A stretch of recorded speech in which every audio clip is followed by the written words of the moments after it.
नमस्कार दोस्तों, आप सभी का स्वागत है मेरे चैनल एकम स्टडी सर्कल पर।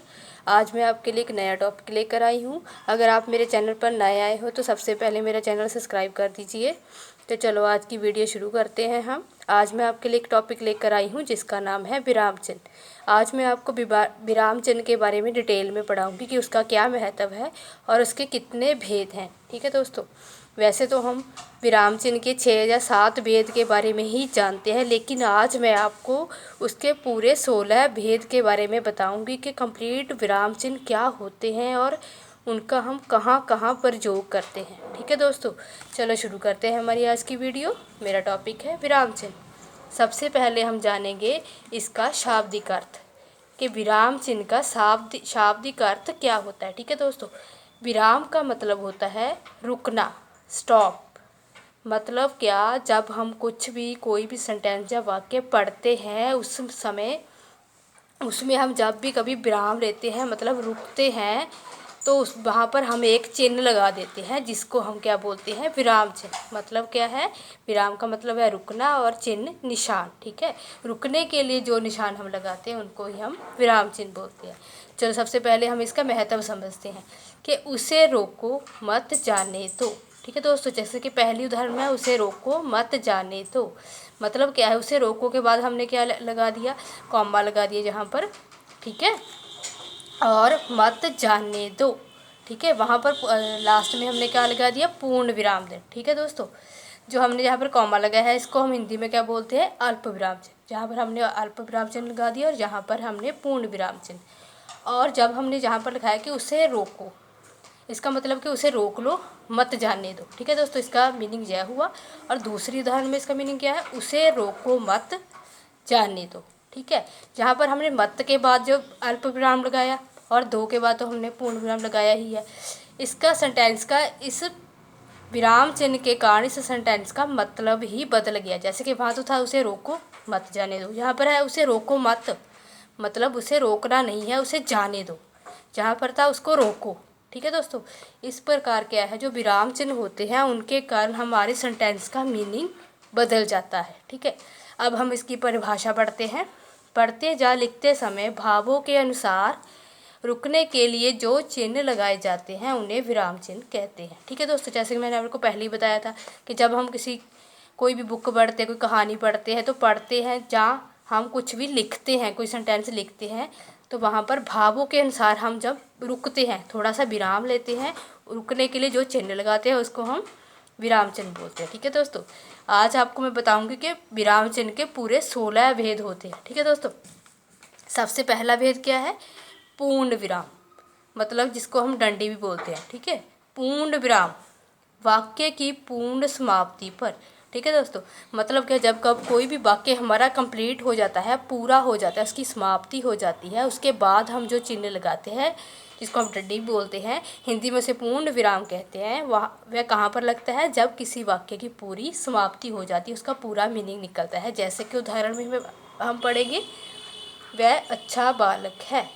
इसमें क्या है कि बात पूरी हो गई कि वह अच्छा बालक है, उसके बाद हमने क्या लगा दिया, पूर्ण विराम चिन्ह। ठीक है दोस्तों, आगे सेकंड नंबर पे है हमारा अल्प विराम चिन्ह, जिसे आप कॉमा भी बोलते हो। ठीक है दोस्तों, ये कहाँ पर लगता है कि वाक्य में थोड़ा रुकना हो या अलग अलग वस्तु व्यक्तियों को दिखाना है, वहाँ पर हम क्या करते हैं, अल्प विराम चिन्ह लगाते हैं। मतलब क्या है, जब हम पढ़ते समय थोड़ा सा रुकते, जैसे कि हमने रोको के बाद लगाया था। ठीक है दोस्तों, जब थोड़ा सा रुकते हैं उसके लिए हम विराम चिन्ह, जब अल्प विराम चिन्ह लगाते हैं। और जब हमें अलग अलग वस्तुएं दिखानी होती हैं, जब कोई व्यक्तियों के अलग अलग व्यक्तियों के नाम दर्शाने होते हैं, उस समय हम अल्प विराम का प्रयोग करते हैं। जैसे कि हम उदाहरण में पढ़ेंगे कि दूध से दही घी मिठाई बनाई जाती है। ठीक है दोस्तों, दूध से बनाई जाने वाली वस्तुओं को हमने दर्शाने के लिए इनके बीच में क्या लगा दिया, अल्प विराम चिन्ह। ठीक है दोस्तों, अब हमारा 3 नंबर पर क्या है, अर्ध विराम चिन्ह।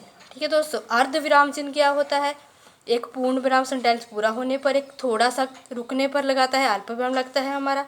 और जो अर्ध विराम चिन्ह है, जहाँ अल्प से अधिक पर पूर्ण से कम रुकना हो। ठीक है दोस्तों, जब हमें अल्प विराम चिन्ह से भी थोड़ा ज़्यादा रुकना होता है, लेकिन जो पूर्ण विराम चिन्ह है उससे थोड़ा सा कम रुकना होता है, उस समय हम अर्ध विराम चिन्ह लगाते हैं। जैसे कि हम उदाहरण में पढ़ेंगे, कपड़े प्रेस करने हैं, दूध गर्म है, सब्जी लानी है, समय कम है।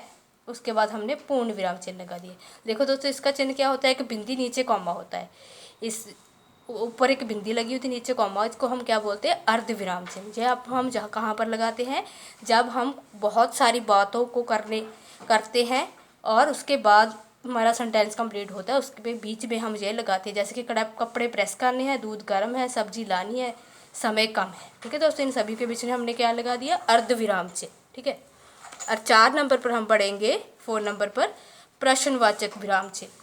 यह क्या होता है, जहाँ पर प्रश्न पूछा जाता है, इसको आप जहाँ पर कोई भी क्वेश्चन हमको पूछा जाता है उसके पीछे जो चिन्ह हम लगाते हैं उसको हम प्रश्नवाचक चिन्ह कहते हैं। जैसे कि आपका क्या नाम है, आप कहाँ रहते हैं, ऐसे सेंटेंस में हम लास्ट में क्या लगाते हैं, प्रश्नवाचक चिन्ह। ठीक है दोस्तों, और ये सबसे ईजी है। 5 नंबर पर हमारा है, 5 नंबर पर विस्मयादि बोधक चिन्ह। ठीक है दोस्तों, यह क्या होता है, एक पूर्ण विराम के नीचे बिंदी लगा दी जाती है, उसको हम विस्मयादि बोधक चिन्ह बोलते हैं। ठीक है दोस्तों, जैसे कि खुशी, गमी, दुख, सुख के भावों को प्रकट करने के लिए जिस चिन्ह का हम प्रयोग करते हैं उसको हम विस्मयादि बोधक चिन्ह कहते हैं। ठीक है बस दोस्तों, जहाँ हमें कोई खुशी का भाव दिखाना हो, या गमी, या दुख, या अपना सुख दिखाना हो, या अपनी हैरानी प्रकट करनी हो, तो हम इस चिन्ह का प्रयोग करते हैं। जैसे कि मैं उदाहरण में बताऊंगी आपको, हाय उसकी माँ मर गई। ठीक है दोस्तों, हाय के बाद हमने क्या लगा दिया, विस्मयादि बोधक। ठीक है, ये दुख की बात है। सावधान आगे खतरा है, ये हैरानी की बात है, इसके पीछे भी हमने, सावधान के पीछे भी हमने क्या लगा दिया, विस्मयादि बोधक चिन्ह। ठीक है दोस्तों, आगे 6 नंबर पर है हमारा, 6 नंबर पर योजक चिन्ह। ठीक है दोस्तों, यह इस प्रकार होता है योजक चिन्ह, 2 या 2 से अधिक शब्दों को जोड़ने के लिए हम क्या करते हैं, योजक चिन्ह का प्रयोग करते हैं। कई बार दोस्तों क्या होता है कि हम एक जैसे शब्दों को जब शब्द को इकट्ठा लिखते हैं तो उसके बीच हम योजक चिन्ह लगाते हैं। जहाँ कई बार दोस्तों ऐसा भी होता है कि हमारा जब हम कुछ भी लिखते हैं तो अगर हमारा एक शब्द का एक भी पार्ट या एक शब्द, जब हम कोई भी शब्द लिखते हैं उसमें से एक वर्ण हमारा अगर रह जाता है तो दूसरी लाइन में हम योजक चिन्ह लगाकर उसको लिख देते हैं। जब वहाँ पर किसका प्रयोग होता है, योजक चिन्ह का। जैसे कि उदाहरण में अधिक, कम, माता पिता, ऐसे सेंटेंसों में हम योजक चिन्ह का प्रयोग करते हैं। ठीक है दोस्तों, आज मैंने आपको विराम चिन्ह के 6 भेदों के बारे में इस वीडियो में पूरा डिटेल में समझाया है, लेकिन जो इसके बाकी के भेद हैं उनके बारे में आपको मैं अगली वीडियो में करवाऊंगी, क्योंकि इतना करवाने से ये वीडियो बहुत ज़्यादा लंबी हो जाएगी। अब मैं आपको विराम चिन्ह की परिभाषा, उसके 6 भेद डिटेल में इस वीडियो में करवा दिए हैं। मैं उम्मीद करती हूँ कि आपको जो अच्छे से समझ आ गए होंगे और आगे से आपको विराम चिन्ह कभी भी पढ़ने नहीं पड़ेंगे। दोस्तों, आपने अगली वीडियो भी मेरी ज़रूर देखनी है, और अगर मेरा चैनल सब्सक्राइब नहीं किया है तो प्लीज़ सबसे पहले मेरा चैनल सब्सक्राइब कर दीजिए। धन्यवाद दोस्तों।